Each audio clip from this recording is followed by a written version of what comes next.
Acho que são temas relevantes na nossa prática clínica, ainda mais agora com umas modificações. Então, vamos lá, que é muita coisa, Edu. Vamos lá, pessoal.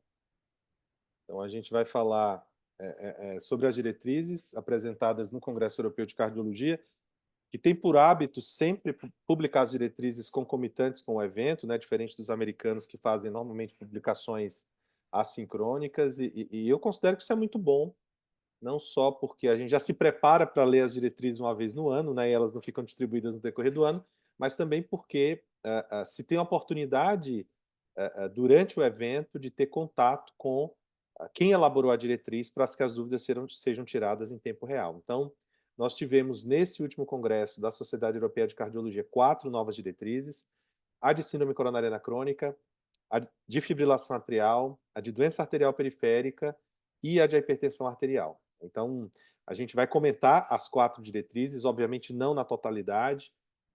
São diretrizes extensas.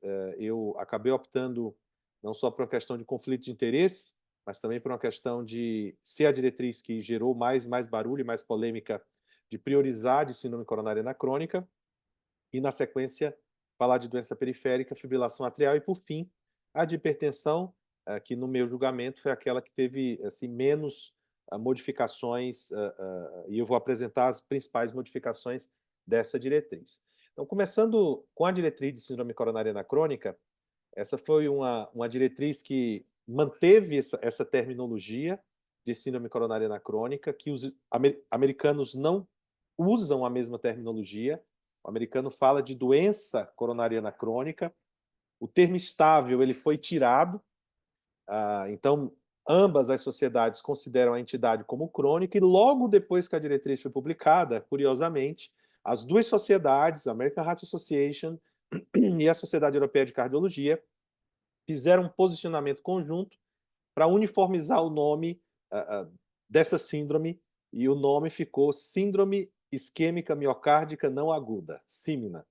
Então, a partir de agora, as sociedades vão tentar utilizar essa mesma terminologia. Síndrome, porque não se trata de uma doença, no entendimento das sociedades, é um conjunto de sinais e sintomas. Ela é isquêmica no sentido de que a prioridade é de avaliar a isquemia do músculo, ela não necessariamente é aterosclerótica.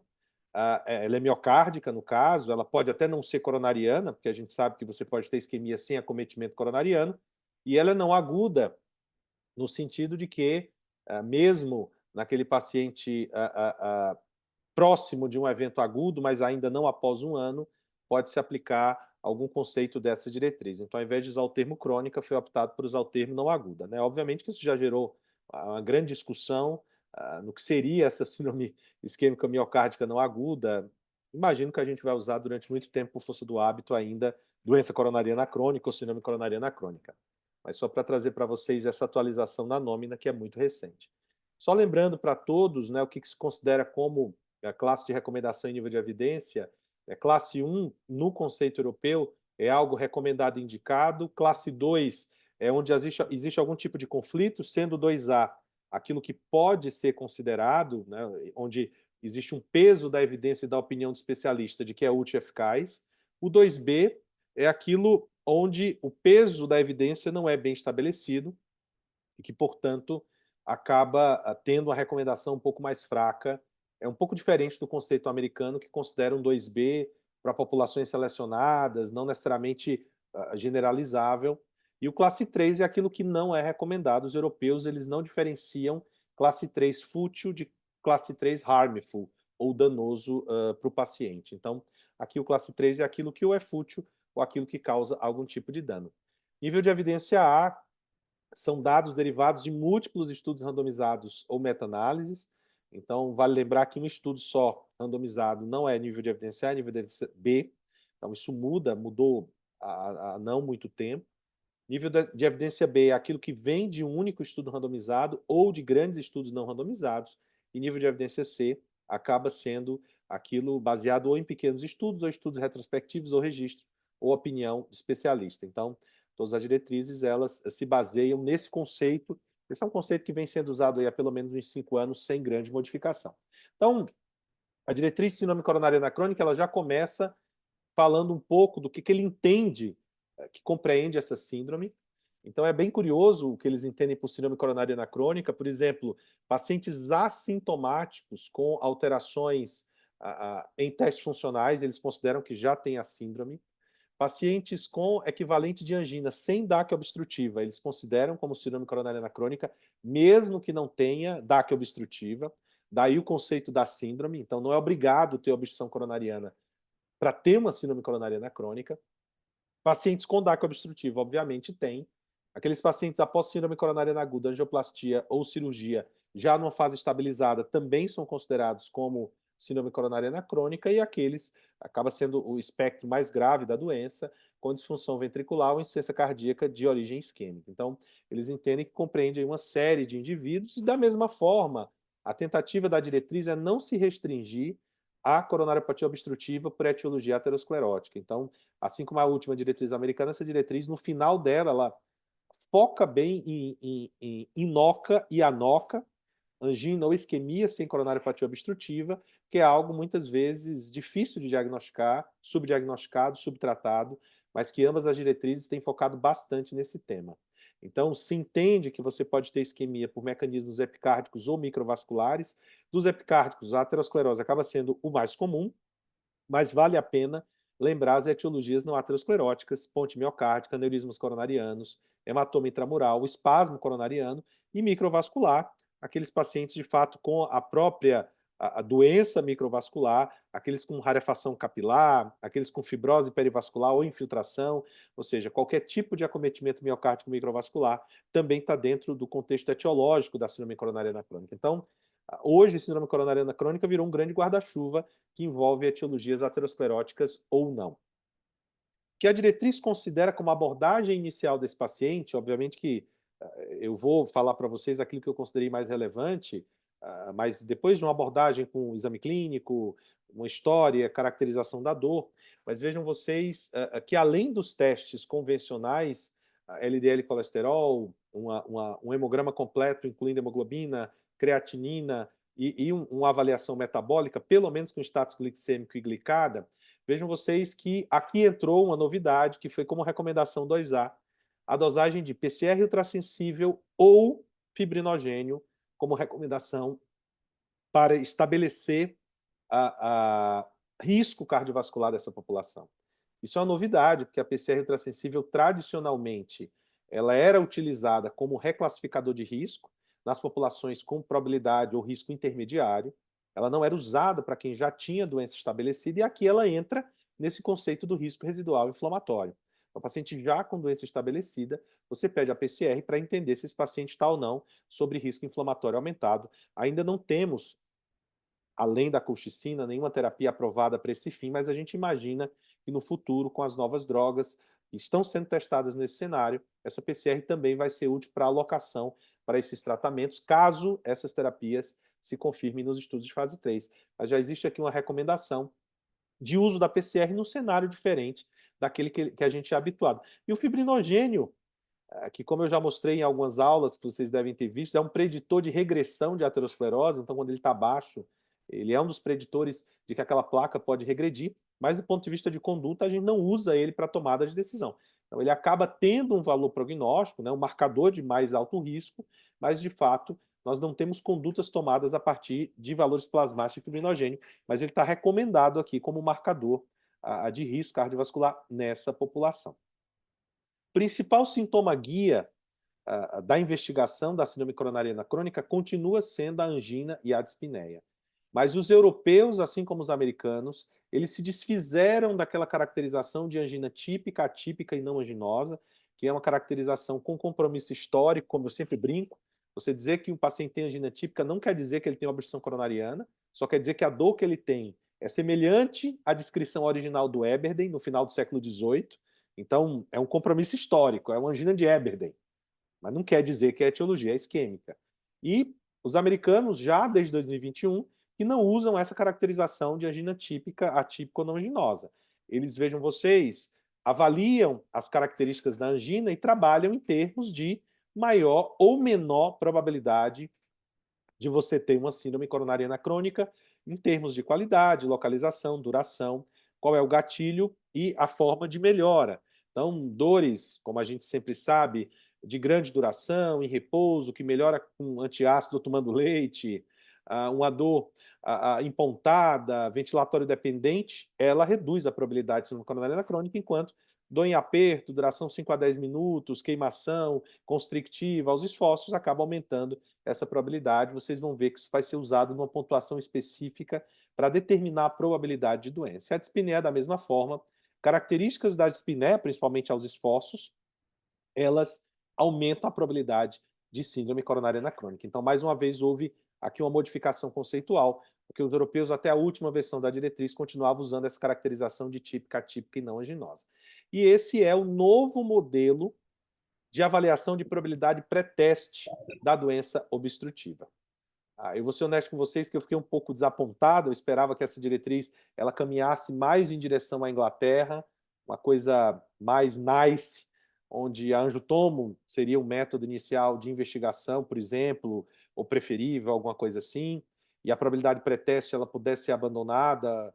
Não, nós não fomos nessa direção, pelo menos os europeus não foram nessa direção, e os brasileiros não vão nessa direção também.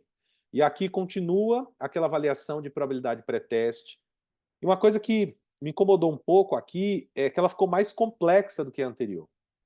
A classificação anterior, vocês devem lembrar, era um diagrama muito parecido com aquele Diamond Forrester antigo, onde você pontuava o tipo da dor, se tinha dispneia ou dor torácica, típica, atípica, não anginosa, o gênero do paciente, a idade, e ele te dava uma probabilidade de ter coronariopatia obstrutiva. E baseado na probabilidade, a gente prosseguia ou não a investigação. O que aconteceu dessa vez é que ficou um pouco mais complicado fazer esse score. Primeiro porque a dor, como eu falei, não é mais típica, atípica ou nodulosa. Você tem pontos. Então, para cada característica da dor, tipo e localização, agravada por ou melhorada por, esse paciente ele pode ganhar 1 ponto, sendo a dor pontuada de 0 a 3 pontos. A dispneia, ela leva 2 pontos. Os fatores de risco, história familiar, tabagismo, dislipidemia, hipertensão e diabetes, cada um 1 ponto. E você, depois que você tiver essas características da dor e os fatores de risco do paciente, você vem nessa tabela aqui embaixo e baseado no score de sintoma do paciente, 0 a 1, 2 pontos ou 3 pontos, você vai selecionar em qual você vem, você seleciona o número de fatores de risco do paciente, a idade dele e o gênero, e você tem aqui a probabilidade pré-teste, ou seja, de você encontrar uma lesão acima de 50% no exame anatômico. Eu brinquei, parecia simpatia de São João, né? Uma série de passos, uma noite de luar, você vai com a faca, enfia na bananeira, a letra que aparecer é o nome com quem você vai casar, uma coisa muito complicada de você fazer. Esse é o primeiro ponto. O segundo ponto é que, se vocês observarem, mesmo na pontuação máxima, ou seja, 3 pontos de sintoma, um homem de 80 anos de idade que tenha 5 fatores de risco, o máximo que você chega é em 45% de probabilidade, ou seja, você não consegue ir nas probabilidades mais altas porque ele não é calibrado para chegar lá. Então você só consegue chegar no máximo na probabilidade dita moderada. A única forma de você refinar essa avaliação é se você tiver um score de cálcio, que vejam vocês aqui no passo 3. Você pode refinar com achados de exames, disfunção ventricular, arritmia ventricular, e você já pode progredir para um método específico, ou, aqui no passo 3, usar o score de cálcio, que é uma recomendação 2A, e baseado nesse score de cálcio, vejam vocês que aqui o score de cálcio ele tem linhas específicas, onde você avalia a probabilidade pré-teste aqui embaixo e você vê aqui do lado a probabilidade após o refinamento do score de cálcio. Aí você consegue chegar em probabilidades mais elevadas. Por exemplo, um paciente que você calculou a probabilidade pré-teste de 30% e ele tem um score de cálcio de, por exemplo, 500. Então você sobe aqui o 30, vai até a curva do 400 até o 999, veja você que ele tem uma probabilidade pré-teste por volta de 50%. Então ela subiu 20%. Isso vale para os diversos níveis de score de cálcio. Mas vejam vocês que não é tão fácil, não é intuitivo você utilizar essa ferramenta, mas fato é que, de fato, o score de cálcio ele entrou aqui como um facilitador, ou pelo menos como algo refinador, tanto reduzindo a probabilidade, como aumentando a probabilidade. Por exemplo, score de cálcio 0, se vocês olharem aqui a linha, né, um paciente tem uma probabilidade de 30%, se ele tiver um score de cálcio 0, vejam vocês que essa probabilidade, na verdade, ela vai para cerca de 5%, quando você olha aqui no eixo Y. Então, era 30 usando os fatores de risco, que é a queixa do paciente, mas pelo score de cálcio 0, eu consegui reduzir e eu poderia, por exemplo, encerrar a minha avaliação aqui. Então, o score de cálcio ele funcionaria como uma estratégia de redução de probabilidade ou de aumento de probabilidade. Então, essa é a forma que a diretriz encontrou de predição e ela é recomendada na seleção dos métodos de investigação. Um ponto que se manteve da diretriz anterior para essa é que o teste ergométrico ele é recomendado para avaliação de tolerância ao exercício, sintoma, arritmia, avaliação da frequência cardíaca. Vocês vejam aqui um classe 1, ele é útil nesse sentido.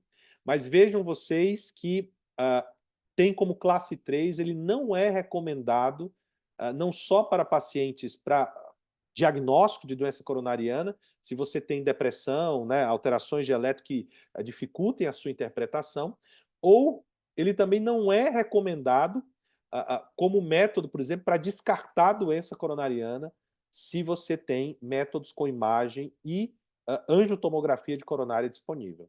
Então, de fato, ele é considerado como um refinador. Se vocês observarem no slide anterior, ele entra aqui no ponto 2 para ajustar esse risco do paciente, essa probabilidade de encontrar doença, ou seja, ele me ajuda a predizer, mas ele não deve ser considerado positivo como equivalente de doença coronariana, negativo como se descartasse, mas eu precisaria necessariamente prosseguir para um método com imagem ou para um angiotomo de coronária. Ele só considera como 2B em pacientes com probabilidade baixa, maior que 5 até 15%, se assim, algum outro método precisaria ser utilizado, e ele pode ser considerado como alternativa se você não tem métodos com imagem, se você não tem eco de estresse, se você não tem angiotomo de coronárias, se você não tem uma cintilografia, aí você poderia lançar mão do teste ergométrico. Então, especificamente no 9 de julho, seguramente a gente não utilizaria, porque a gente tem disponível esses outros métodos. A angiotomografia, ela entra aqui como classe 1 naqueles pacientes com probabilidade entre 5% e 50% para estimar o risco de doença coronariana e ele também pode ser utilizado nessa mesma população para refinar o diagnóstico se outro teste não invasivo é não diagnóstico, por exemplo, cintilografia que fica dúbia, discordância entre métodos. Então, de fato, ele entra como método recomendado nessas probabilidades mais baixas. O eco de estresse, ele entra também como classe 1, nível de evidência B, e aqui a probabilidade, o range, né, onde ele é útil, é entre 15% e 85%. Então, lembrando que ele é melhor, né, tanto ele como a cintilografia, os métodos funcionais de medicina nuclear, vocês vão ver que a diretriz recomenda naqueles pacientes onde a gente quer confirmar, porque, de fato, tanto o eco de estresse como o cintilo são melhor para rule-in do que para rule-out, enquanto que o melhor da angiotomo é o descarte. Então, vejam vocês que ele é recomendado nessa população. E os métodos de medicina nuclear, como eu falei também, entre 15% e 85%, eles podem ser utilizados nessa população. Então, existe aí uma recomendação classe 1 para angiotomo, para eco de estresse, para cintilografia, sendo a angiotomo de coronárias mais útil nas probabilidades mais baixas, entre 5% e 50%. As provas funcionais com imagem, no caso, eco de estresse e cintilografia, nas probabilidades um pouco mais elevadas, entre 15% e 85%. Então, vejam vocês esse gráfico, onde eles mostram a utilidade de cada um desses métodos. O eco de estresse aqui, principalmente ajudando na confirmação, essa curva em vermelho, a área sobre a curva dele é a maior que tem, enquanto que a angiotomo, nesse tracejado verde, a maior utilidade dela é no descarte. Eu acho que o eco de estresse ganha bastante força, né, destacado junto com o angiotomo, ele acaba sendo um método que no texto é bastante discutido a sua utilidade, sempre com aquele viés que a gente fala, de que os estudos publicados em eco de estresse normalmente são em centros que têm expertise em eco de estresse. Então, seguramente, quando você for indicar um eco de estresse, é importante você ver a expertise do seu centro. Né? O 9 de julho, a gente tradicionalmente, a gente sempre teve um excelente serviço de eco de estresse. Aliás, lembro quando eu entrei no 9 de julho, ali, final da primeira década dos anos 2000, era inclusive o nosso método preferencial, ali a angiotomo ainda não estava bem caracterizado como método, principalmente na síndrome coronária anacrônica, é um método fácil de fazer, vai na beira do leito, lembro de a gente utilizar bastante nos pacientes internados, Marcelo tem uma experiência excelente com o método, então acho que não tem muita dúvida, a própria Escola Paulista é uma escola formadora que tem bastante experiência com o método, em outras escolas, a cintilografia, no INCOR, sabidamente a cintilografia é preferível, mas é importante você ver, quando você seleciona o eco de estresse, se você está num centro que tem expertise em utilizar esse método, mas é interessante ver que a diretriz ela reforçou a importância do eco de estresse, principalmente na confirmação de doença coronariana. O CAT, ele acaba entrando principalmente naqueles pacientes com probabilidades mais elevadas, acima de 85%, naqueles pacientes com sintomas refratários ou com achados de alto risco nos demais métodos e recomendado o método radial. Então, o CAT, na verdade, ele entra naqueles pacientes com probabilidade muito elevada ou sintomas refratários, ele pode ser, inclusive, o primeiro método a ser utilizado. E vejam vocês que aqui a FFR já entra e pode ser considerada para avaliar a gravidade das lesões de tronco de coronária esquerda para revascularização, assim como o AIVOS também para avaliar a lesão de tronco duvidosa. Entra como 2A, nível de evidência A e nível de evidência B, mas é interessante que a diretriz já deixa recomendado para as lesões de tronco. E para as demais lesões, para tomada de decisão em relação à gravidade da lesão, FFR e IFR, eles entram como classe 1, nível de evidência A, para tomada de decisão de revascularizar ou não e guiar a revascularização. Então, o método fisiológico tem aqui a primazia na diretriz de definir se aquela lesão é isquêmica ou não, se ela é candidata ou não à revascularização. Então, acho que é importante a gente deixar claro alguns pontos, especificamente na seleção desse método não invasivo. Mais uma vez, se recomenda a probabilidade pré-teste acima de 5%. Se tem menos de 5% de probabilidade pré-teste, não há necessidade de você usar nenhum método, você pode pensar em causas alternativas.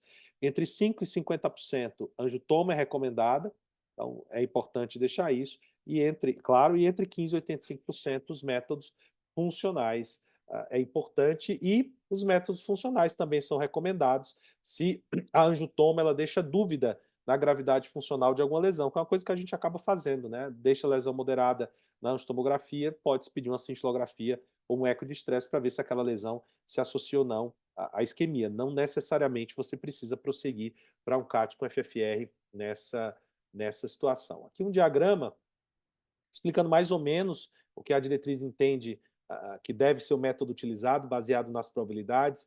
Probabilidade muito baixa, menor ou igual a 5%, pensar em outras causas, pericárdio, esofagite, todas as outras causas que a gente sabe de dor torácica. Probabilidade baixa, eu tanto posso usar um score de cálcio, pedir um eco para avaliar a função cardíaca, um teste ergométrico para você ajustar ali a probabilidade de doença, ou angiotomo, você já consegue ver a placa, consegue ver se tem ou não tem obstrução. Entre 15% e 50% ainda cabe a angiotomo ou quaisquer das provas funcionais. A partir de 50%, a diretriz recomenda as provas com imagem. Aqui, honestamente, eu acho que a angiotomo ainda é útil, mas, de fato, as provas funcionais, pela sua capacidade de confirmação, elas acabam sendo preferíveis. Na probabilidade muito alta, a cinecoronariografia seria o único método que consegue descartar a doença. Dificilmente, na probabilidade acima de 85%, uma cintilo negativa, ou mesmo um eco de estresse negativo, vai me dar segurança de que não tem doença. Então, aqui o CAT ele entra nessa situação. Então, esse é um diagrama muito bom para entender quais são os métodos preferíveis. Vou ser honesto, e considerando que a própria a avaliação de probabilidade pré-teste, utilizando o algoritmo da diretriz, ela só chega até 40%, basicamente, e na maior parte das populações a angiotoma acaba sendo o método adequado. Eu, particularmente, aqui no INCOR tem sido assim, a gente opta para método inicial de investigação de doença pela informação que dá. Não dá só a informação de ter ou não ter isquemia, dá informação de placa, dá o score de cálcio, te ajuda a descartar completamente a doença, não só descartar a isquemia, mas descartar a placa. Se vem com score de cálcio zero, talvez nem estatina precise utilizar, dá para tirar aspirina nessa situação. Ou se vem mais de 100 de score de cálcio, ainda que não tenha doença obstrutiva, te ajuda a alocar para aspirina, te ajuda a usar estatina. Então, eu acho que é um exame que mostra Hoje o que a gente quer ver, que não é só ver isquemia, mas saber se tem placa. Então, eu acho que na prática clínica dá para usar angiotomo na maior parte dos cenários. O método, além de te dar se tem ou não tem doença, ele te dá a gravidade dessa doença. Isso não mudou da última diretriz para cá. Então, você ter um score de Duke menor ou igual a -10 é um método de alto risco, você ter mais de 10% de isquemia no miocárdio, mesmo depois do isquímia, continua sendo um método de alto risco, eu preciso conhecer a anatomia desse paciente. 3 de 16 segmentos no eco de estresse continua sendo um método de alto risco.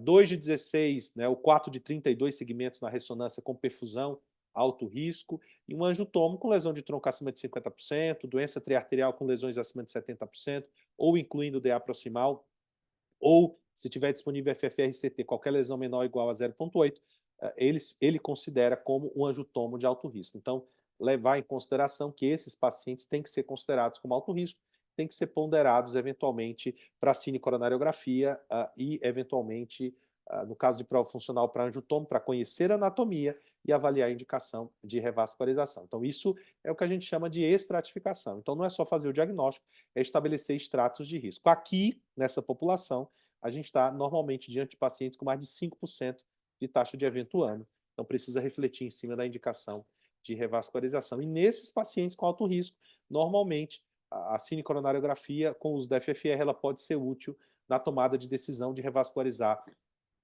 ou não revascularizar. Então, vejam vocês, esse é um diagrama muito útil dessa diretriz. Eu brinco com a diretriz para adultos, um pouco diferente da diretriz americana, com aquele monte de setinha aqui. Você pode escolher que caminho você vai seguir, pode começar com angiotomo, vai ter informação de doença, de placa, não só de isquemia.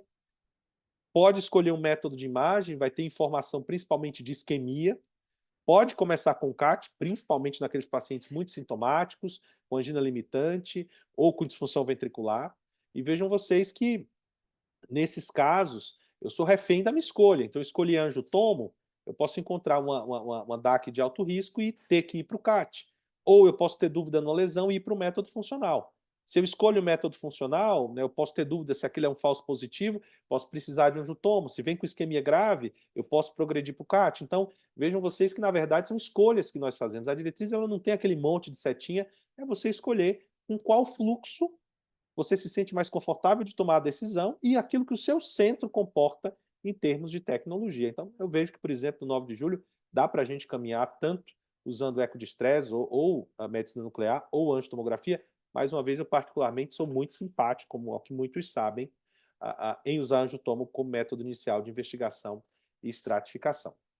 Então, essa é a avaliação completa do paciente, desde a sua avaliação inicial, avaliar a probabilidade pré-teste de obstrução coronariana, confirmar ou não a coronariopatia obstrutiva, seja por isquemia, seja pela presença de DAC obstrutiva com método anatômico, e estabelecer um tratamento baseado na condição, em NOCA, ANOCA ou doença obstrutiva, com medicação e com revascularização. Então, seria um fluxo que vai da avaliação inicial, da avaliação adicional, da confirmação diagnóstica, estratificação e tratamento. Então, é bem lógica esse fluxo especificamente da diretriz.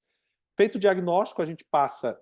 A diretriz tem um ponto de modificação de estilo de vida que não mudou nada em relação... Tem que orientar a parar de fumar, fazer atividade física, tudo aquilo que não mudou da última diretriz para essa, vacinação.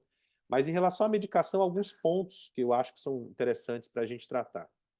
Primeiro, a gente precisa deixar claro o uso dos nitratos de curta duração como classe 1, como antianginosos, beta-bloqueador, bloqueador de cálcio como classe 1, com aquela primazia do beta-bloqueador já na última diretriz tinha caído, então hoje beta-bloqueador e bloqueador de cálcio são primeira opção, e acaba aqui o bloqueador de cálcio, na minha opinião, particularmente, acaba sendo a minha primeira opção, mas isso vale lembrar. Os nitratos de longa duração, que tinham uma recomendação menor, agora tem recomendação 2A. Eu achei muito interessante, eu brinquei que vocês vão ver que 3 drogas foram promovidas nessa diretriz, né? O clopidogrel, a colchicina e o nitrato de longa duração. 3 bons funcionários antigos, trabalharam na casa durante muito tempo, nunca tiveram um bom reconhecimento da sua função, eram classe 2B, alguns eram classe 2A, alguns agora foram para a classe 1, e os que eram 2B foram para a classe 2A, e o nitrato de longa duração entra aqui junto com a ranolazina, que a gente acho que não tem mais disponível no Brasil, mas a gente teve durante um tempo como opção para pacientes que não controlam bem sintomas com bloqueador de cálcio ou beta bloqueador. E a trimetazidina, ela entra aqui como 2B. De fato, a evidência nunca foi uma evidência assim tão forte. Já chegou a ser classe 2A, já chegou em alguma situação a ser até segunda opção terapêutica. Aqui ela entra de fato como terceira opção terapêutica, especificamente a trimetazidina. E a ivabradina, ela entra como a classe 3 naqueles pacientes sintomáticos com fração de ejeção acima de 40% que não tem insuficiência cardíaca, né? Isso foi uma reinterpretação do estudo Signify, que demonstrou a futilidade dessa medicação, mas na análise de subgrupo que pacientes com angina acima de CCS2, eles teriam mais eventos cardiovasculares utilizando ivabradina. A ivabradina continua útil para a disfunção ventricular, que aí entra a evidência do estudo SHIFT, mas especificamente para pacientes com função preservada ou sem disfunção grave, ele acaba sendo contraindicado. Então, o uso da ivabradina aqui, ele pode ser considerado para aqueles pacientes com disfunção ventricular que não têm controle de sintomas adequados. Então, basicamente, antianginoso, beta-bloqueador, bloqueador de cálcio, e na sequência, nitrato de longa duração, ivabradina se tiver disfunção, e trimetazidina ou nicorandil, que a gente não tem no Brasil, na sequência. Então, achei que reflete mais a nossa prática clínica do que colocar a trimetazidina como segunda opção. Eu, particularmente, nunca usei dessa forma. Essa figura é bem interessante, ele mostra as combinações recomendadas em verde, né, as associações úteis na prática clínica. Aqui do lado, especificamente, as condições onde eu devo evitar, como, por exemplo, o beta-bloqueador para quem tem doença do nó sinusal, a trimetazidina para quem tem doença do nó sinusal, o diltiazem verapamil, contraindicado, né, ou pelo menos não se usa naqueles pacientes com insuficiência cardíaca e fração de ejeção reduzida.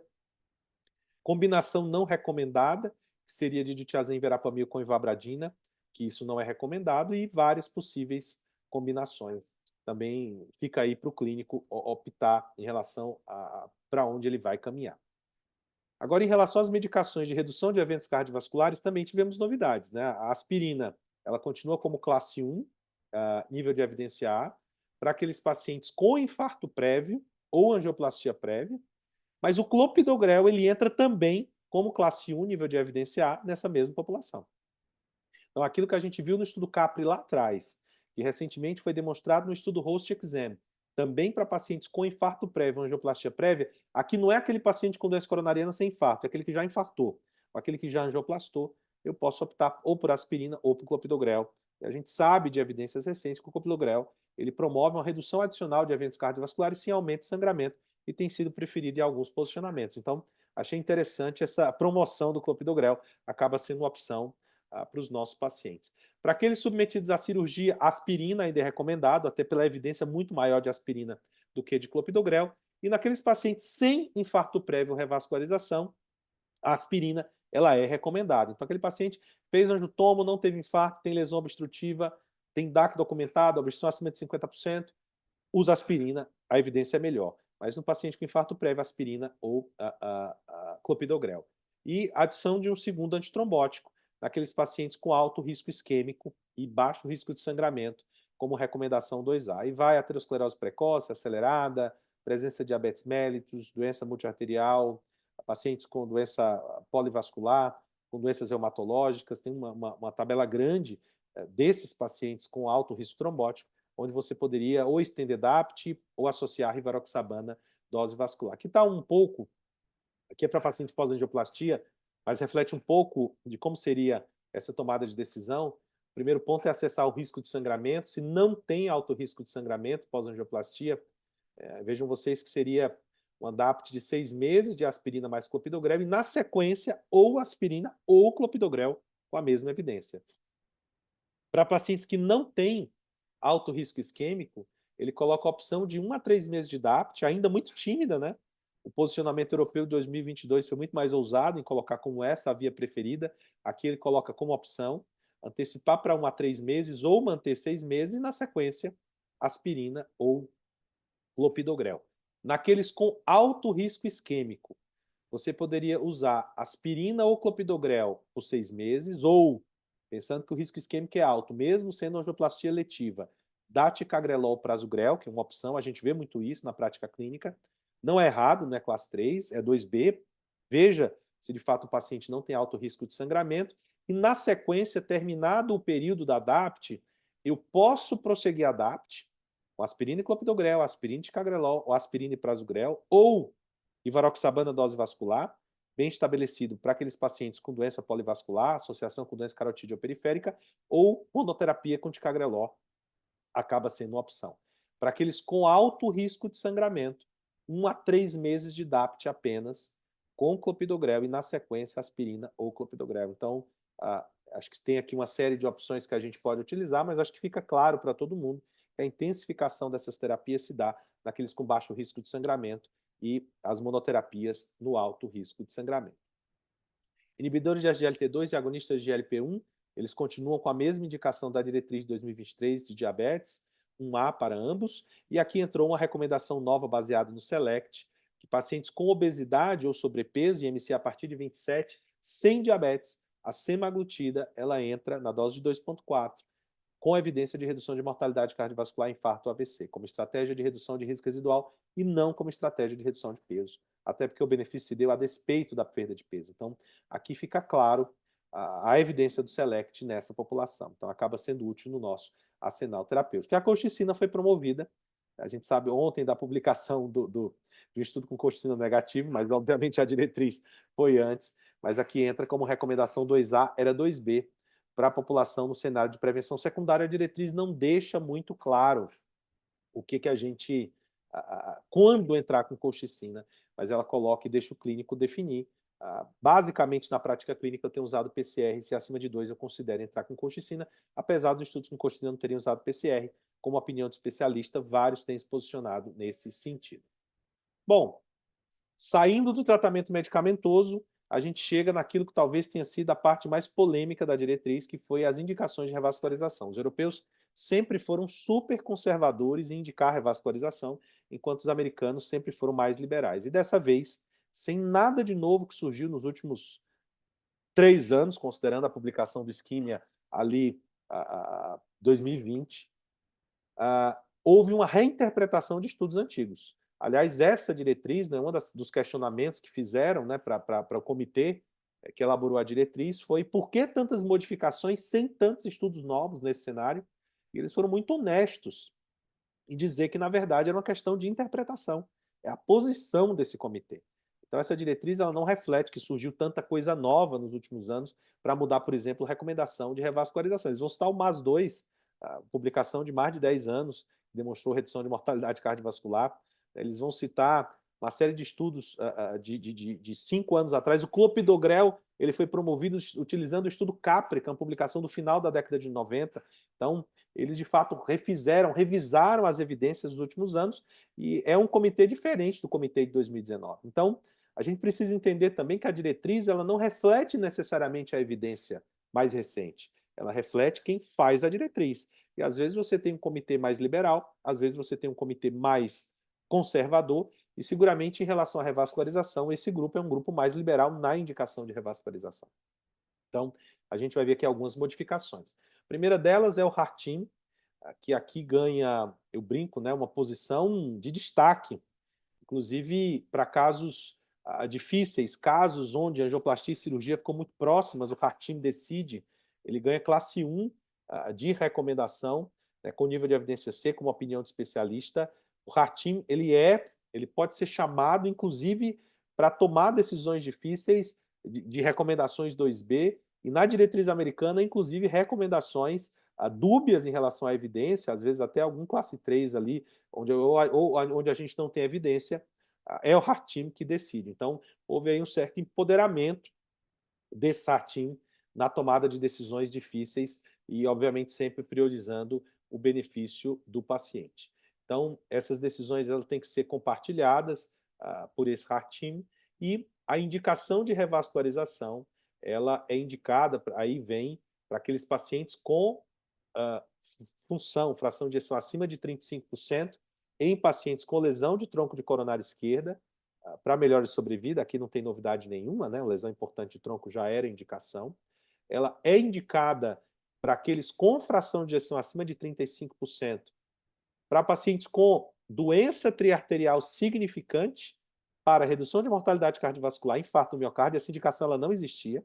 A gente nunca indicou para pacientes sem disfunção ventricular com classe 1. Isso é uma novidade. Eu particularmente entendo, baseado na evidência, a redução de infarto espontâneo, baseado no isquímia, baseado no FEMI2, baseado no próprio MAS2, que demonstrou isso.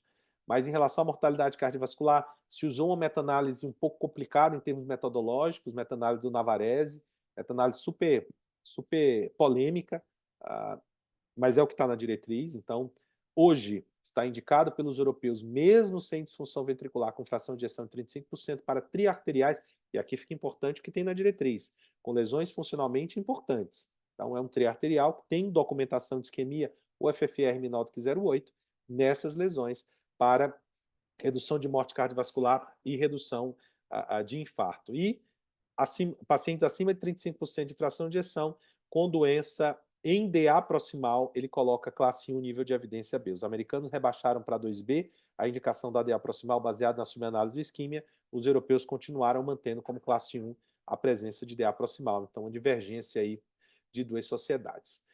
Na disfunção ventricular não houve modificação, continua como classe 1. Então, continua indicado e, nesse caso, a cirurgia acaba sendo a terapia indicada. E a angioplastia, alternativa à cirurgia, como 2B, mesmo com a evidência do Revived BCIS2, que mostrou a futilidade nessa população, eles indicam como alternativa à cirurgia, mas a cirurgia acaba tendo a precedência. Para melhora de sintomas, não há assim, muita dúvida de que está indicado a revascularização para melhorar sintomas. Essa é uma indicação também que não teve modificação. Ele recomenda, nessa tomada de decisão em relação a risco periprocedimento, o uso de scores objetivos, como STS, como score de Syntax. O uso do AIVUS entra como um A, a gente já comentou com alguns de vocês, principalmente para lesões complexas. Então, é um dispositivo que pode ser utilizado para ajudar na angioplastia desses casos. E o uso da FFR para selecionar a lesão que vai ser tratada também é recomendado. E para a escolha de cirurgia ou angioplastia, né, vejam que eles indicam revascularização nos casos citados anteriormente, triarteriais com e sem disfunção, na disfunção ventricular, na lesão de tronco. A seleção da estratégia angioplastia ou cirurgia, ela deve se basear no paciente, nas suas preferências, nas suas expectativas, na anatomia coronária, em fatores relacionados ao procedimento e na fração de ejeção. Aqui eu vejo um certo tom de benefício da cirurgia. Então, ele deixa claro que em pacientes com baixo risco cirúrgico e lesão de tronco, a cirurgia é preferível sobre o tratamento percutâneo, sendo o tratamento percutâneo recomendado apenas naqueles pacientes onde você consiga prover uma mesma completude de revascularização que a cirurgia. Então, a cirurgia acaba sendo preferível se o risco cirúrgico ele for compatível. Naqueles com alto risco cirúrgico, a angioplastia obviamente entra como opção sob tratamento medicamentoso. Na doença multiarterial, mais uma vez, a cirurgia é recomendada como preferível sobre a angioplastia, sendo a angioplastia 2A considerada apenas naqueles pacientes com alto risco cirúrgico ou naqueles pacientes triarteriais sem diabetes, onde a cirurgia é preferida, a angioplastia ela entra como opção se conseguir promover uma revascularização com a mesma completude. Então vejam vocês que a angioplastia ela é sempre comparada à cirurgia e como opção à cirurgia se ela consegue tratar as mesmas lesões com o mesmo grau de completude, seja no paciente com doença multiarterial e diabetes, onde ela entra só no alto risco cirúrgico por causa da evidência do Friedel, e na ausência do diabetes, apenas se ela conseguir o mesmo grau de completude.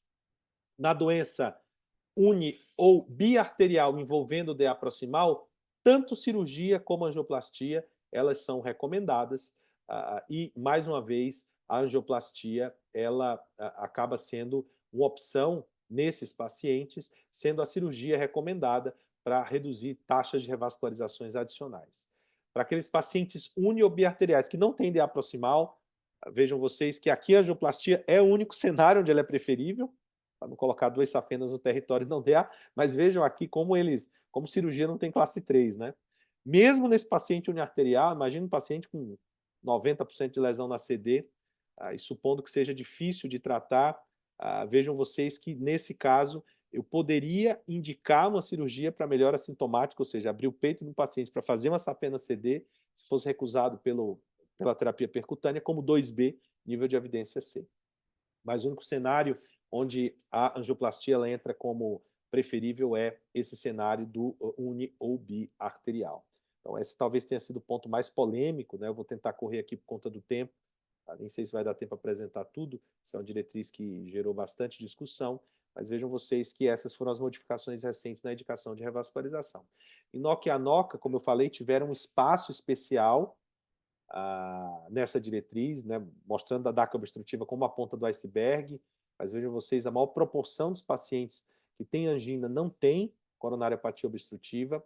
Aqui a diretriz ela disseca métodos, né, de você fazer essa avaliação, fazer uma avaliação de obstrução coronariana e, eventualmente, na ausência de lesão obstrutiva, você prosseguir com a avaliação não só da microcirculação, como com a avaliação de reatividade vascular. Então, teste da acetilcolina para diagnóstico de angina vasospástica e uso de CFR, IMR ou HMR para diagnóstico de doença microvascular. Estando diagnosticado doença microvascular com CFR menor do que 2,5 ou IMR, que é o método não hiperêmico de resistência de microcirculação acima de 25. Teste da acetilcolina, se você tem uma obstrução do vaso epicárdico acima de 90%, você considera que é uma angina vasospástica. Então, é super difícil da gente fazer o diagnóstico, mas seguramente a gente vai ter nos próximos anos, até por força diretriz, mais disponível esses métodos. Tratamento dessas condições, modificação de estilo de vida para doença microvascular, bloqueador de cálcio, nitratos, eventualmente beta-bloqueador, você pode utilizar para doença microvascular. Se você tem angina vasospástica, primeira opção, bloqueador de cálcio, não está indicado beta-bloqueador nessas condições, podendo-se usar nitrato ou mesmo de corandil, que não tem no Brasil. Mas o tratamento é basicamente medicamentoso. Então, pessoal, a gente termina aqui a diretriz de síndrome coronariana crônica, dando sequência ao manejo da doença periférica, ainda nesse cenário, né, de doença aterosclerótica. A doença periférica nada mais é do que o espectro, principalmente da doença aterosclerótica nos demais vasos. A prevenção, o diagnóstico, ela passa por fases muito parecidas com o da síndrome coronariana crônica. Um ponto que a diretriz sempre reforça, a gente usa pouco, é o índice tornozelo braquial, principalmente, que a gente sabe que quando vem menor do que 0,9, você já pode fazer diagnóstico de doença periférica. Então, é recomendado, né, existe aqui faixas de normalidade, mas ele é considerado anormal aqui menor que 0,9, então é útil na prática clínica, é de graça, não é difícil de você fazer no consultório. Uma coisa interessante é uma recomendação, por exemplo, como 2A nível de evidência B, de uma avaliação com ultrassom Doppler de aneurisma de aorta abdominal, que pode ser considerado tanto em pacientes sintomáticos ou assintomáticos com doença periférica. Então, esse screening a gente faz, às vezes, muito raramente, mas a diretriz ela recomenda, se você já tem doença periférica, investigar aneurisma de aorta abdominal. Na suspeita de doença periférica, com avaliação clínica, principalmente o índice tornozelo braquial, feito o diagnóstico de doença periférica, tratar os sintomas principalmente, né, e persistindo dor ou algum tipo de lesão que sugira isquemia crítica, aí sim referenciar para um tipo de tratamento intervencionista. Isso não mudou muito em relação às outras diretrizes. O tratamento clínico dessa doença é muito semelhante da doença coronariana. Então, as mesmas metas da doença coronariana vêm para cá.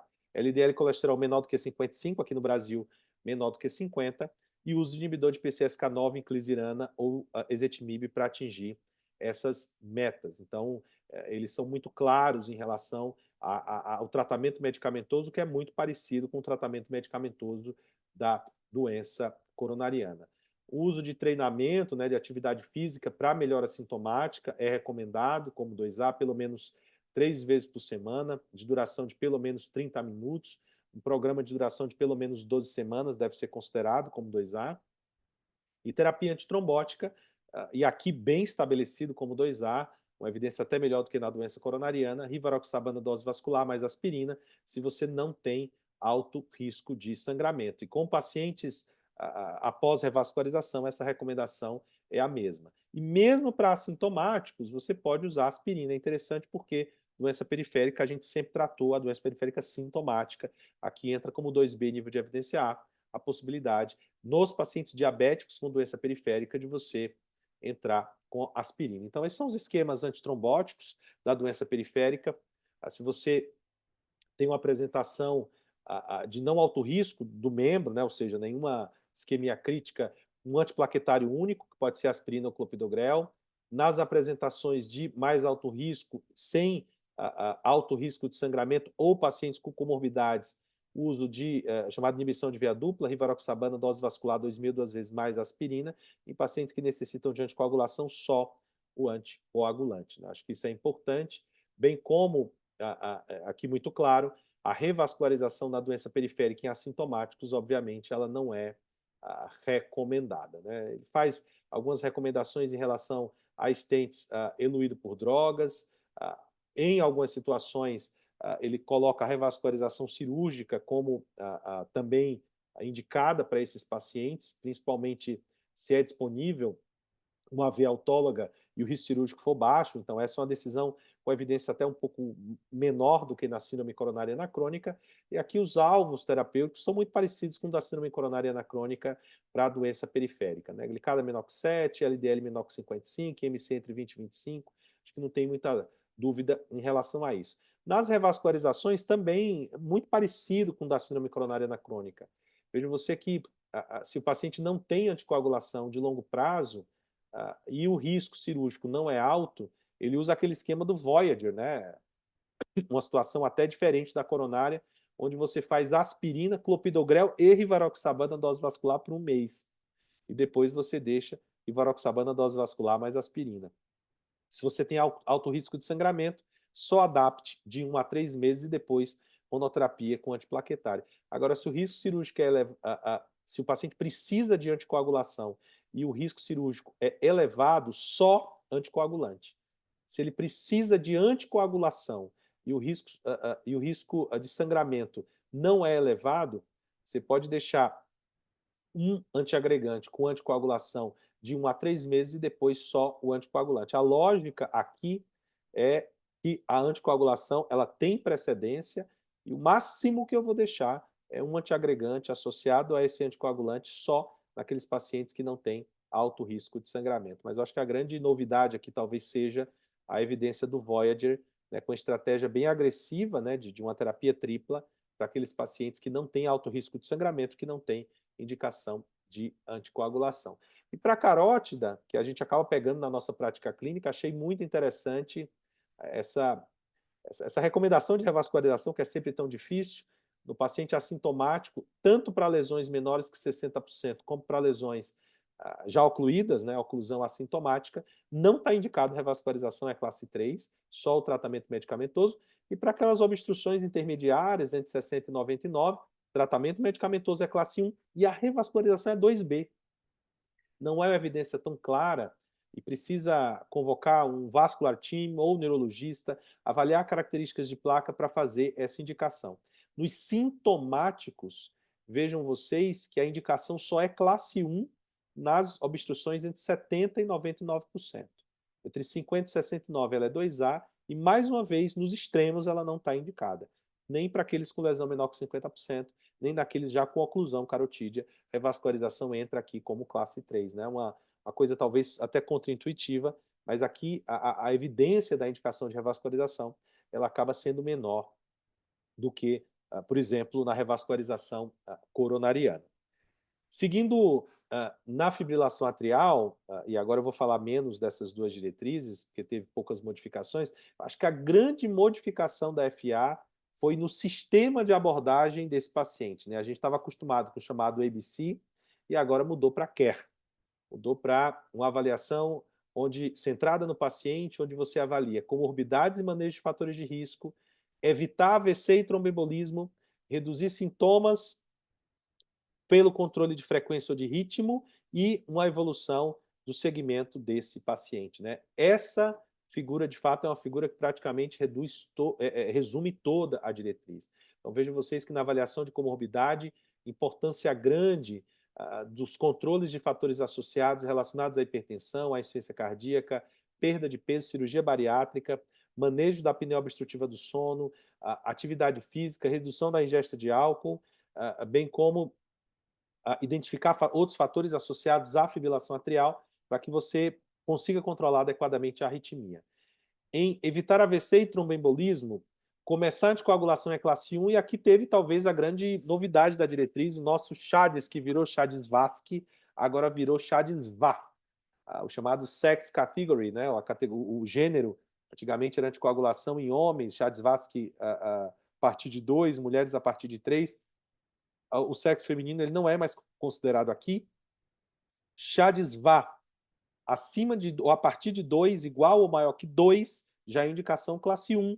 E é 2A, CHADES-VA de 1, que era uma grande dúvida, né? O que fazer com esse paciente com CHADES-VA de 1? Aqui, na verdade, olhando a lógica da diretriz, você pontuar em quaisquer desses fatores de risco, né, do CHADES-VA, você já teria pelo menos 2A de indicação de anticoagulação. A minha percepção é que é para anticoagular praticamente a maior proporção dos pacientes com fibrilação atrial. O uso de dor aqui é preferível. Se usar Marevan, tentar manter 70% o TTR, né, ou seja, do DCNR na faixa, e tentar avaliar o risco de sangramento. Não é recomendado DAPT, nem uso de antiplaquetário como estratégia antitrombótica, isso já saiu há muito tempo na diretriz. Avaliar a possibilidade de ablação, uma coisa que a gente tem discutido muito por causa do nosso programa de FA do 9 de julho, vou mostrar para vocês, não teve tanta mudança aqui, e essa avaliação no segmento de longo prazo para reavaliar a necessidade de modificação da estratégia de abordagem desses pacientes. Então, alguns cenários clínicos que a diretriz traz, paciente onde você faz o diagnóstico de FA inicialmente, se está hemodinamicamente instável, cardioversão elétrica, como classe 1, se está estável, inicia controle de frequência, se a fração de ejeção é menor ou igual a 40%, beta-bloqueador de goxina, se ele não tem fração de ejeção reduzida, além do beta-bloqueador de goxina, a gente pode usar diltiazem ou verapamil, e já se pode combinar alguma droga para controle de ritmo, podendo-se cardioverter se ele persiste com fibrilação atrial, e ele recomenda uma avaliação de ritmo em menos de 48 horas, porque a gente sabe que boa parte desses pacientes acaba revertendo nesse período, né? Obviamente que esse paciente ele vai ser anticoagulado. A abordagem inicial de todos os cenários é exatamente o CARE.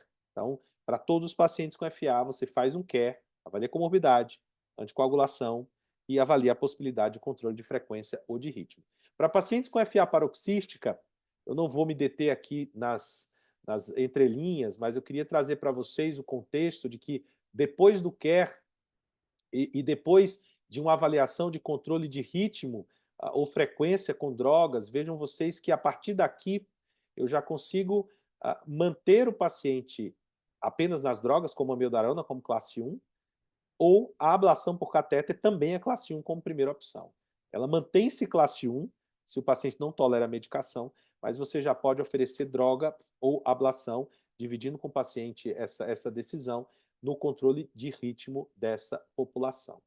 Na chamada FA persistente, entra, obviamente, as drogas de controle de frequência, como classe 1, de controle de ritmo, como classe 2A, e vejam vocês que aqui entra a ablação como recomendação 2B, como estratégia inicial, mas como classe 1, se você falhou no uso da droga. Então, a melhor evidência que a gente tem do uso inicial da ablação é na FA paroxística, mais do que na FA persistente. E na FA permanente, onde de fato a gente define que esse paciente vai permanecer em fibrilação atrial, o que muda aqui é basicamente a estratégia de drogas. Para quem tem fração de ejeção menor ou igual a 40, basicamente beta-bloqueador ou de goxina, ajustando-se dose. Naqueles pacientes com fração de ejeção maior ou igual a 40, eu posso usar diltiazem e verapamil também nesse cenário. E o que se oferece aqui de procedimento para esse paciente, já não é ablação, seria uma ablação do NOAV associado ao marca-passo, né, com estratégia de ressincronização. Então seria a opção para esse perfil de doente com FA permanente, onde se decidiu que ele vai permanecer em FA. Então aqui o procedimento invasivo que se oferece é a ablação do nó com marca-passo. A gente sabe que isso já é feito também há algum tempo, e aqui é a recomendação 2A. A estratégia antitrombótica, para quem faz angioplastia, não mudou, tá, gente? Eu trouxe aqui só para mostrar para vocês que continua o da última diretriz. Então, preferência por terapia dupla. Então, esse paciente ele fica, né, após a angioplastia, no caso do infarto agudo, né, tem FA de anticoagulante, com DAPT mais aspirina só por uma semana, depois ele fica com anticoagulante mais clopidogrel 1 ano e depois só com o anticoagulante. Se ele tem um alto risco isquêmico, a gente pode até manter essa terapia tripla por 1 mês, nada mais que 1 mês. Depois disso, a clopidogrel mais anticoagulante e depois só o anticoagulante, tá? Para aqueles crônicos, a mesma coisa. O tempo de terapia tripla é de 1 semana, para aqueles não complicados, para aquele com alto risco isquêmico de 1 mês, e o que muda é que a terapia dupla ela não é de 12 meses, ela é de 6 meses. Após 6 meses, eu tiro o clopidogrel e mantenho só o anticoagulante. Aqui não teve muita mudança nos últimos 3 anos. E para finalizar, pessoal, a gente vai falar da diretriz de hipertensão. Vocês devem ter visto que o grande motivo das notícias da diretriz de hipertensão foi essa reclassificação dos níveis de pressão. Eu achei muita coisa para uma coisa que a gente já fez isso antes, mudou o nome, né? Ninguém quer chamar de pré-hipertenso do mesmo jeito que eu acho que ninguém devia chamar de pré-diabético, né? Porque não é uma pré-doença, você tem uma alteração, já é de alguma forma uma alteração. Então, traz a impressão de que não é doença ainda. E aqui, o que se considera são níveis de consultório de pressão menor do que 120, menor que 70, para ser considerado pressão não elevada. Vocês vejam até o cuidado que ele tem de não chamar de pressão normal. Ela não é necessariamente normal, ela é não elevada. Para as pressões, tanto de medida residencial MRPA como de mapa, seriam as mesmas, menor que 120 e menor que 70 nessas situações. Existe uma categoria de pressão arterial elevada, que ainda não é hipertensão, entre 120 e 139 e 70 e 89 no consultório, e nas medidas residenciais e ambulatorial, entre 120 e 134 e 70 e 84, aqui um pouco mais rigoroso.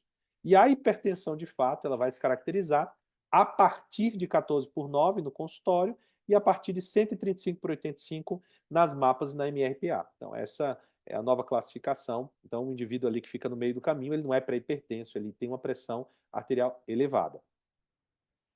Uma questão de semântica. Eu particularmente gostei porque eu odeio esse termo pré-doença, né? Não é pré, o indivíduo com glicada de 6,1 é pré-diabético, né? Ele acha que vai poder comer doce até ficar com 6,5 de glicada, né? Ele já perdeu mais de 20% da célula beta dele. Ele não tem a insulinemia normal, provavelmente, ele deve ter resistência insulínica, então ele já é doente, ele só não fechou o critério para diabetes. Aqui é a mesma coisa. O indivíduo que tem 135 de pressão sistólica, ele não é hipertenso porque não atingiu o critério de hipertensão, mas ele não tem APA normal. Então, acho que esse é um conceito interessante que a diretriz trouxe, achei útil. A avaliação e screening de hipertensão, ela também é demonstrada de uma forma bem interessante. Aquele indivíduo que tem menos de 120/70 e não é maior que 40 anos, né? Tem muito paciente assim jovem no consultório, ele pode voltar a cada 3 anos para ver a pressão. Se ele já tem mais de 40 anos, ele vem anualmente.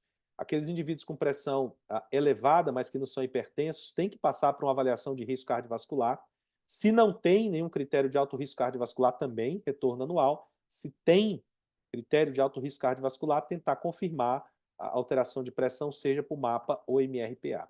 Todos os graus de hipertensão, até 179 por 109, ele pede para tentar confirmar a pressão, seja por MRPA ou por mapa. Aqueles com pressão a partir de 180 por 110, avaliar para, de fato, a emergência hipertensiva. Tá? Mas eu achei, ele dá um norte, né, para os check-ups, a forma como a gente aborda esses pacientes no consultório. Em relação à abordagem da pressão, acho que não mudou muita coisa do que a gente sabe. Atividade física, 150 minutos semanais de atividade moderada, 75 de atividade vigorosa.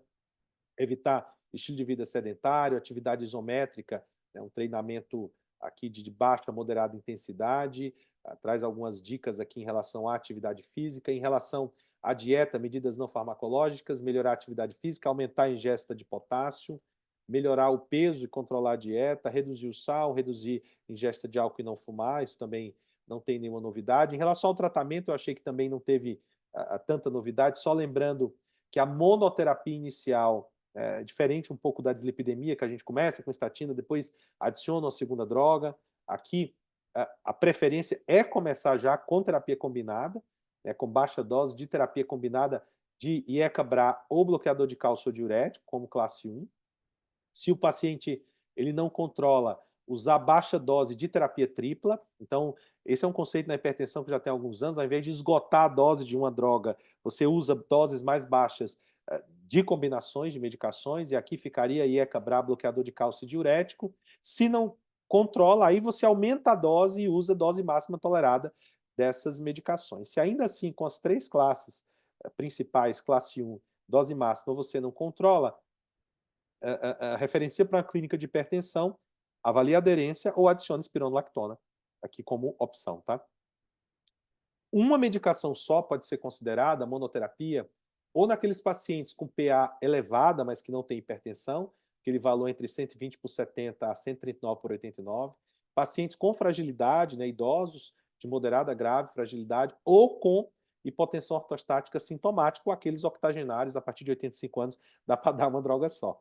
Mas nos demais cenários, o preferível é combinação de droga. Primeiro terapia dupla, depois tripla, depois dose máxima da tripla e na sequência espironolactona, né? O alvo, como a gente já comentou, seria manter essa pressão aqui entre 120 e 129, tá? Um alvo alternativo de menos de 140 de sistólica, ele pode ser utilizado se o paciente fica sintomático com alvo ideal. E para aqueles pacientes acima de 85 anos, hipotensão ortostática ou frágeis, mais uma vez, você pode optar por uma terapia só e usar esse alvo de pelo menos evitar pressões acima de 140, né? E para hipertensão dita resistente, como a gente já falou, depois que você passa da espironolactona, sendo a eplerenona, agora a gente tem no Brasil, aqui já a eplerenona seria uma segunda opção, se a espironolactona ela não é tolerada. Aí você começa o beta-bloqueador, né? Vejam como o beta-bloqueador na hipertensão, ele caiu, né, apenas para os casos de hipertensão resistente, e você indicar medicações que a gente usou muito, seguramente os cardiologistas aqui já usaram muito, alfa-bloqueadores, os de ação central como clonidina, o metildopa, aqueles diuréticos poupadores de potássio, ou outros, né? Aí vale tudo, minoxidil, hidralazina, entram todos como classe 2A, e a denervação renal entra aqui como classe 2B. Então vejam vocês que a denervação ela entrou aqui como uma recomendação já final. Bom, pessoal, era isso. Obviamente eu passei do tempo, até porque foram 4 diretrizes, mas a ideia era trazer para vocês um overview de tudo que foi apresentado. A gente passou um pouco do tempo, mas acho que se tiver alguma dúvida, acho que dá para responder ainda. Foi até depressa demais, Edu, porque foi coisa demais que você falou e eu acho que foram tópicos muito importantes aí na nossa prática no dia a dia. Edu, eu fiquei com uma dúvida aqui. Quando você tem INOCA ou ANOCA, qual que é o teste que é de escolha?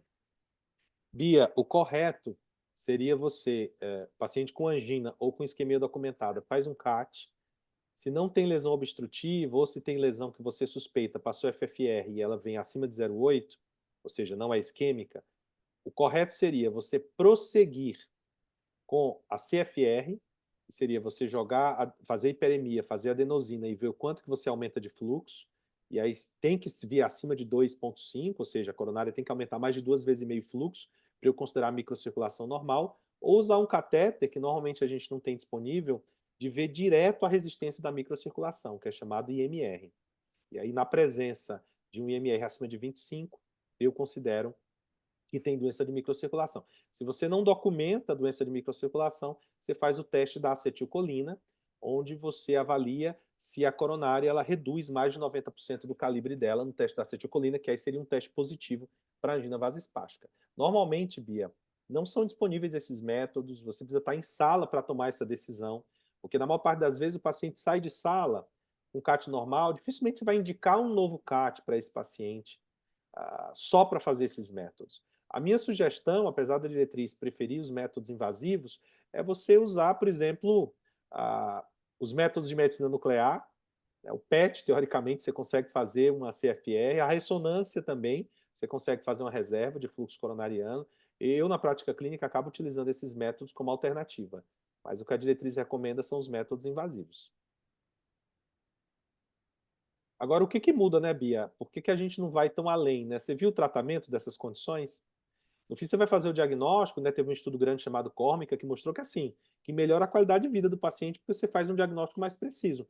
Mas assim, você vai submeter ele a todos esses métodos para dar beta-bloqueador, bloqueador de cálcio e nitrato. É isso. Não é que vai ter intervenção, né, nesses casos. Então, eu brinco até com os residentes, né? Dá bloqueador de cálcio, que nunca está errado. Ele é a primeira opção da vasoespástica e a segunda opção da microvascular, né? Tranquilo. Pessoal, vocês querem fazer alguma pergunta? Marcelo? Deixa eu só te perguntar, Edu, eu não cheguei a ler a diretriz de hipertensão, mas essa denominação de pressão elevada, essa do meio, situação como diabético, como renal crônico, que você realmente, eu me vejo tentado e obrigado a tratar isso para poder mantê-la mais baixa, fora o paciente de alto risco cardiovascular, cara, você vai dar remédio para hipertensão para todo mundo. Isso, é isso. O que ele recomenda é assim, nessa pressão chamada elevada, você avalia as condições de alto risco cardiovascular que você falou, ou você faz um MASC-VD, o score de risco. Se ele vier elevado ou moderado, teoricamente, você já estaria autorizado a começar tratamento para esse paciente.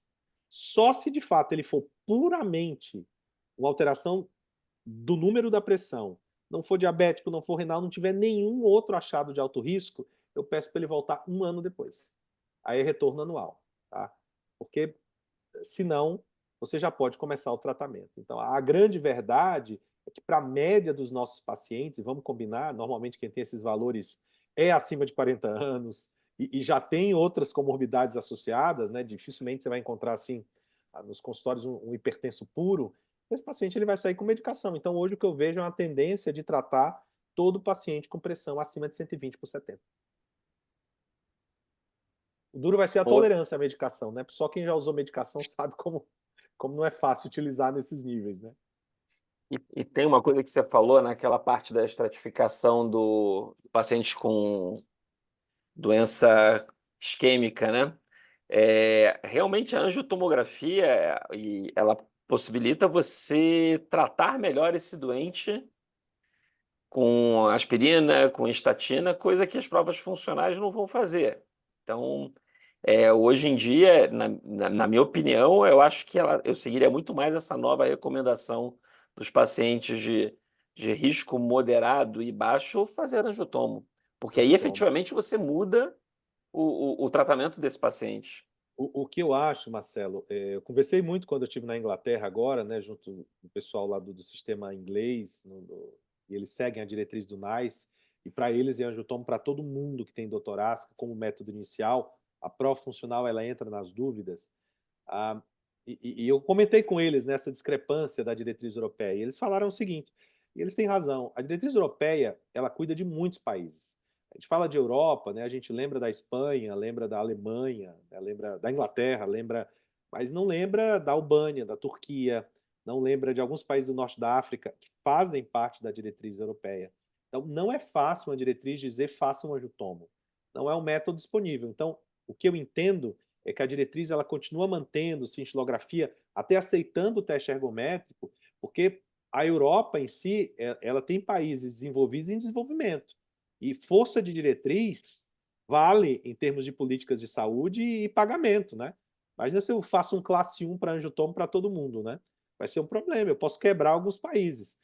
Então eu vejo que ela dá muitas opções para adaptar. E entendendo isso, eu vejo que na nossa realidade, onde a gente tem disponível, eu recomendo usar angiotomo como método inicial para a maior parte dos pacientes. E eles mais comentaram... custo-efetiva.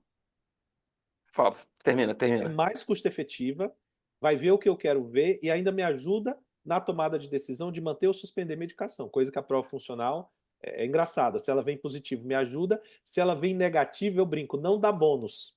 Sentido negativo não dá bônus.